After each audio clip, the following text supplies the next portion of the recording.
ఇకపై మీకు ఇష్టమైన ఫేవరెట్ సీరియల్స్ యొక్క ఫుల్ ఎపిసోడ్స్ యూట్యూబ్లో అందుబాటులో ఉండవు. కేవలం సన్నెక్స్లో మాత్రమే ఫ్రీగా చూడొచ్చు. నువ్వు నీ జాబ్ని పర్ఫెక్ట్గా చేస్తున్నావు. నాకు మాత్రం ఇలా రౌడీలతో పరిగెత్తడాలు, ఫైట్లు చేయడాలు, ఇలా జైల్లో ఉండడాలు ఇష్టం ఉంటుందా చెప్పు? ఒక రకంగా నాకు బాధగానే ఉంటుంది.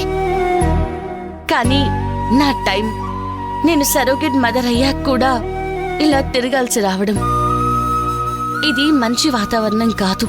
సారీ అక్క. పర్లేదు స్వర్ణ, ఇది నీకొక ఎక్స్పీరియన్స్. నీ ప్రాజెక్ట్లో ఇలాంటివి మొదలు పెట్టడం నీ బ్యాచ్లోనే నువ్వొక్కదానివే అనుకుంటాను. నిజమే కావచ్చు. సరే అక్క, నేను వెళ్తాను. స్వర్ణ, అమ్ముంటుందిలే కానీ పల్లవిని నువ్వు కాస్త జాగ్రత్తగా చూసుకో. అలాగే అక్క. నేను పల్లవిని చూసుకోవడానికి కాదు, అను మేడంని మంచిగా యూజ్ చేసుకుని నా బ్యాంక్ బ్యాలెన్స్ ని పెంచుకుంటానక్క.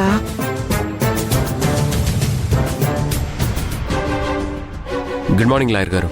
గుడ్ మార్నింగ్ కార్తీక్, కూర్చో. సుందరిని అరెస్ట్ చేశారు కదా? అవును సార్, అందుకే మీ దగ్గరకు వచ్చేసాను. ఏది ఏమైనా రాజేశ్వరీదేవి చనిపోయాక గ్యాప్ వచ్చినా భలేగా సుందరిని ఇరికించావు కార్తీక్. అసలు నువ్వు లా చేయాల్సింది. సార్, నేను లా చేసుంటే మీ దగ్గరికి ఎందుకు వస్తాను? నా కేసు నేనే వాదించుకుంటాను కదా. ఇప్పుడు మనకి మాటలతో పని లేదు, ఓన్లీ యాక్షన్ కావాలి.